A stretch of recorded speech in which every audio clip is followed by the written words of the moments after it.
I will begin with a recent development. Just 2 days ago, it is announced that Japan is going to have a national election on December 16th. And for that, LDP, Liberal Democratic Party, put together a midterm report on the educational policy, which they're ready to propose as soon as they come back to power as a result of the next election. And then it was given to the new leader of the Liberal Democratic Party, LDP, Abe Shinzo. And this guy was actually once a prime minister from 2006 and 2007, and did educational reform and so-called educational basic educational law. And in that reform, he attempted to emphasize education which cultivate a lab for the nation among the kids in the elementary school and junior high school. And this guy, Abe, is actually the grandson of Kishinovsuke, who was in charge of the imperialist colonial policy during the war from 1930s until the end of the war. And he's a guy who signed the reformed US-Japan Security Pact in 1960. According to the Sankei newspaper, which is said to be in line with Abe and LDP's policy, this proposed policy by LDP in that midterm report again emphasized education of history and then junior high school, as well as high school. And they proposed, first of all, the history book has to be reformed in accordance with the recent development of the relation between Japan and neighboring countries. Of course, they're talking about China and Korea. So, the one line of LDP, is, try to take account of the, what's going on in Korea and China. But, of course, more right-wing portion of LDP oppose that, because that kind of awareness of what's going on in China and Korea could bring back what they call the conservative calls the pessimistic historical view, which emphasized Japan's war crime during the war. So those committee in the LDP come up with the kind of the proposal which could satisfy both more conservative faction and more centrist faction within the LDP. It says it's an incident like Nanjing massacre. For those kind of incident, when the history book put the number, they really care about the number. They always need to put source of that number, which validate. The validate that number of the number of casualty in the massacre. So this means even the LDP politicians admit the incident took place, but they really worried about the number of the casualty. So anyway, this upcoming election in December, national election in December, they really emphasize, the so-called educational reform is the center of focus for the election. And when they're talking about education, the reform in education, they're talking about really, more than anything else, the reform on the history of education. And in relation to the neighboring country, Japan's relation to the neighboring country, the always Nanjing massacre as well as Kong woman issue are the central question. So what I'm going to talk about in the next 15 minutes or so is the relation between Nanjing massacre on the one hand and current development in the Japanese politics, especially the politics concerning history education. However, what I'm going to talk about is not, how the Nanjing massacre, plays, in the today's politics in Japan. Rather, what I'm going to talk about is how the kind of politics concerning the history education, similar to what's going on today, played a role, in the Nanjing massacre in 1937.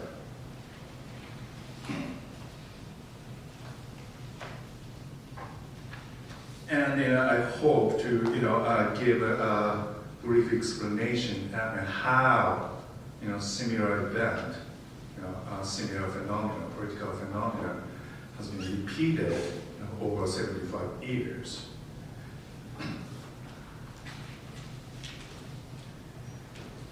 So first of all, let me explain what kind of historical view the LDP try to present against what they criticize as a pessimistic historical view.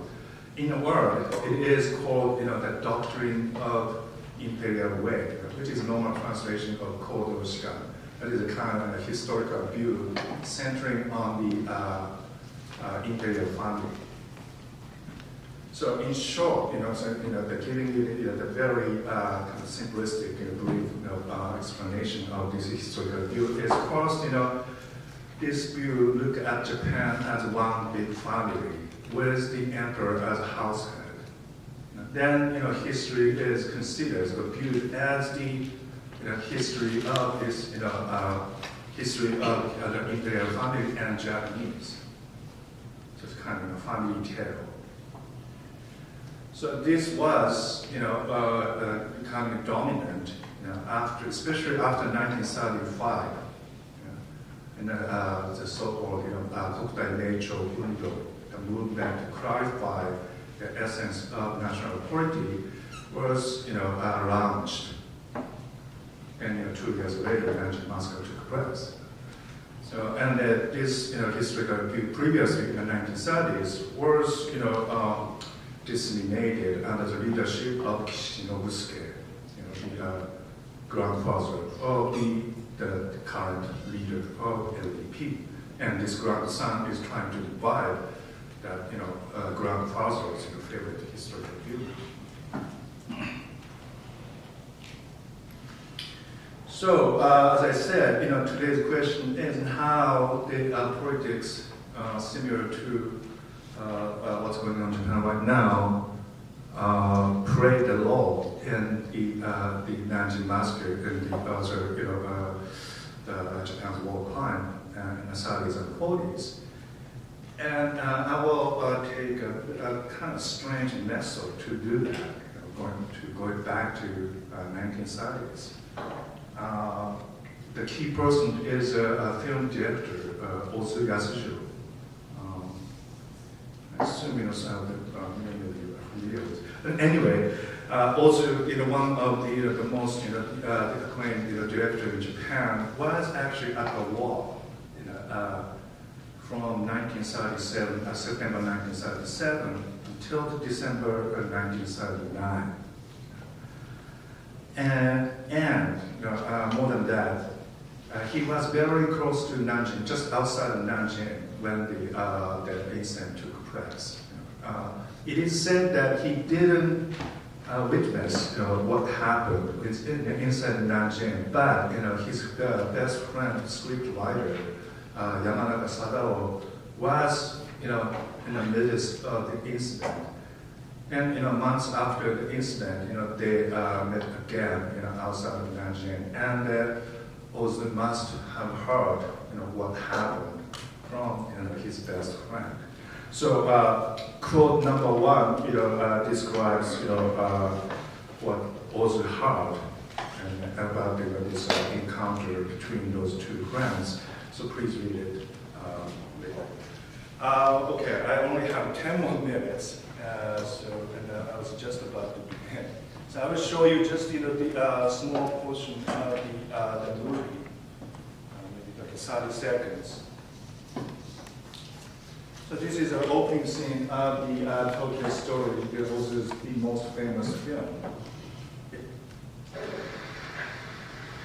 これだと大阪6時じゃな。そうですか。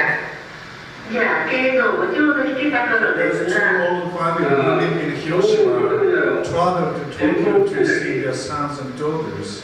Yeah. And then, came back and their old wife died. That's a whole story. But I want you to look into, pay attention to those two old couple. お前学校が忙しくなわざわざ来てくれんでもええよ。いいえ、ええんです。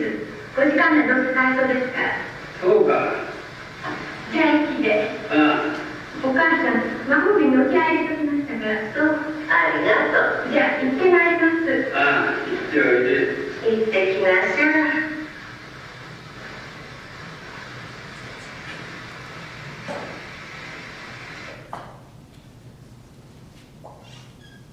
Okay, so I just want what I want you to understand is that so this is the typical couple, old couple in a typical rural Japan.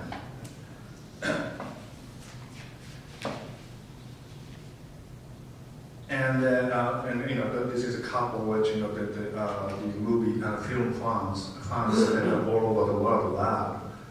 But what I want to emphasize is this type of the rural middle class, so-called rural middle class, was the the foundation for the consensus building of so-called emperor system fascism, which basically brought about the war and after all the incident like the Nanjing massacre.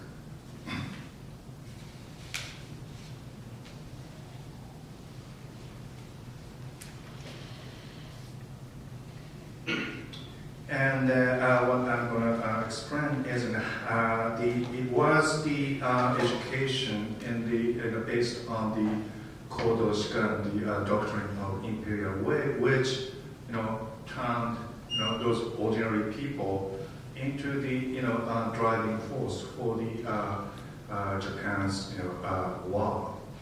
And as I said, as a result, the Nanjing massacre. And to come close, to make those two couple come close to the Nanjing massacre, I'm going to introduce, briefly introduce the work by the Tomiyama Ichiro. He's a historian on the modern Okinawa, especially the interwar and wartime Okinawa. And quote number 2. It is a quote of the guy who actually lived in Okinawa during the war, Yoshida Tsugunobu, and he's a director of social education at the city hall. And this Yoshida is really like the Shukichi, this old man in a movie. And then toward the end of the movie, the Shukichi said he was actually the director of the social education in Hiroshima Prefecture. And then when you read this, please pay attention to these returners from abroad. This is the group of people which Tomiyama called quasi-elite. If someone like Shukichi or this Yoshida in a quote are considered elite, who graduated university and had a job like the director of the education.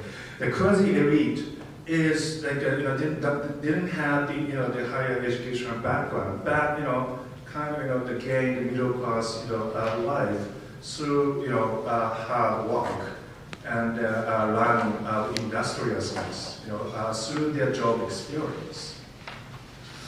And what this quote tells you is, it is really this something about that group of people called quasi-elite who actually taught, those, elite like Shukuji and Yoshida in this, the quote number 2, what's really going on among, working class and farmers, and demand the, adaptation of social education, especially Japanese language and Japanese culture, which is suitable for the workplace in factories and corporation in mainland Japan.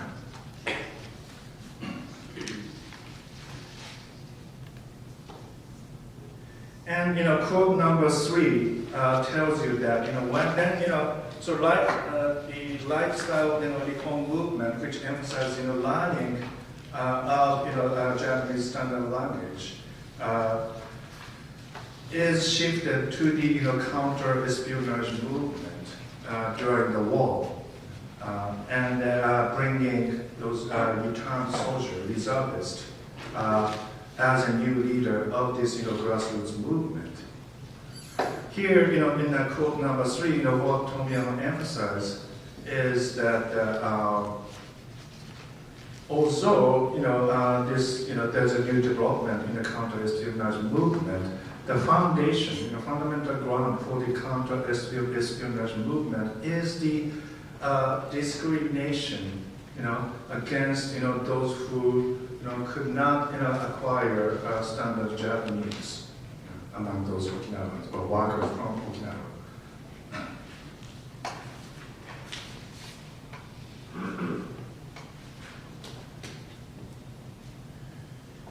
Then, question number 4 tells you that this, counter-espionage movement developed during the war was actually the field of social education.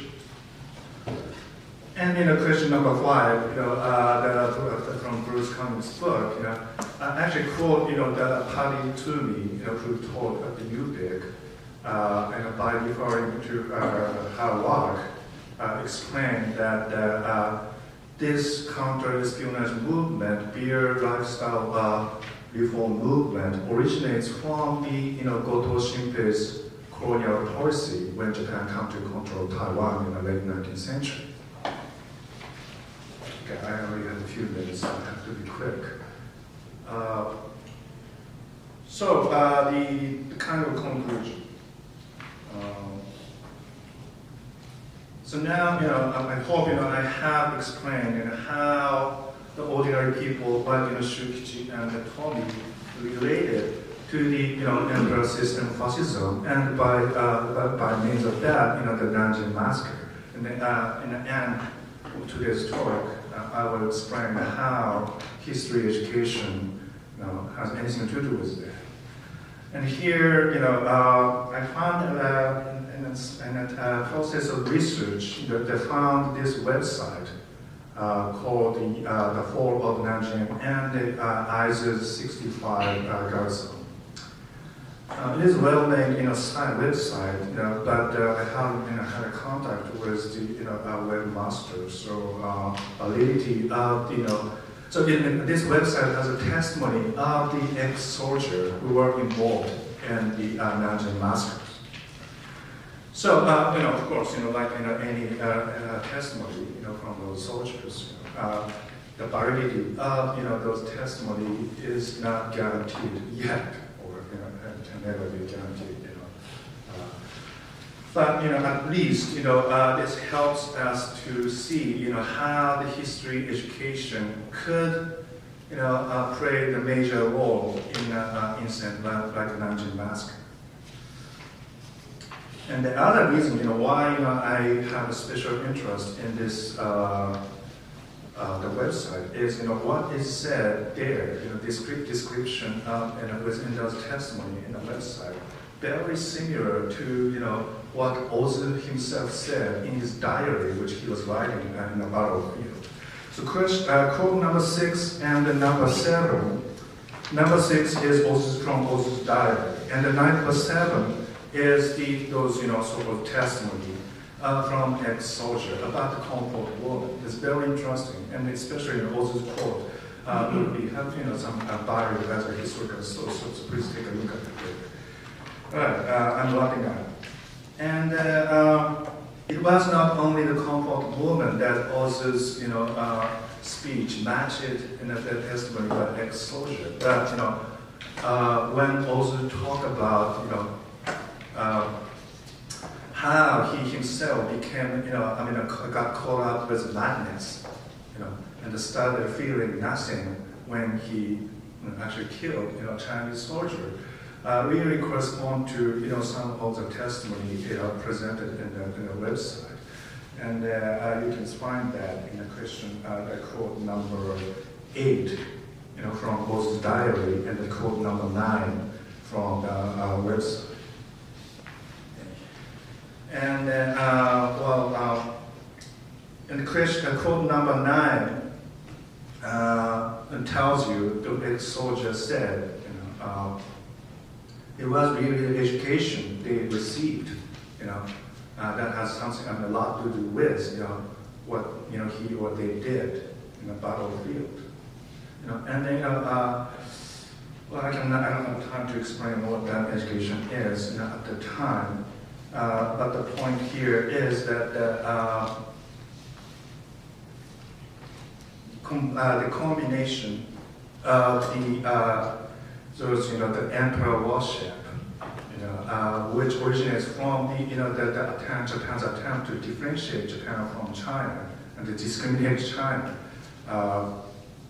coupled with the feudalistic sentiment, which had remained in the countryside, and that feudalistic sentiment is really the sexist sentiment or custom. And those combinations result in what is described in the quote number 10 in the testimony. All right. So the point is that so this the counter-espionage movement originating from peaceful lifestyle reform movement, and it has been revived since March 11th in 2011. After the earthquake hit northeast Japan.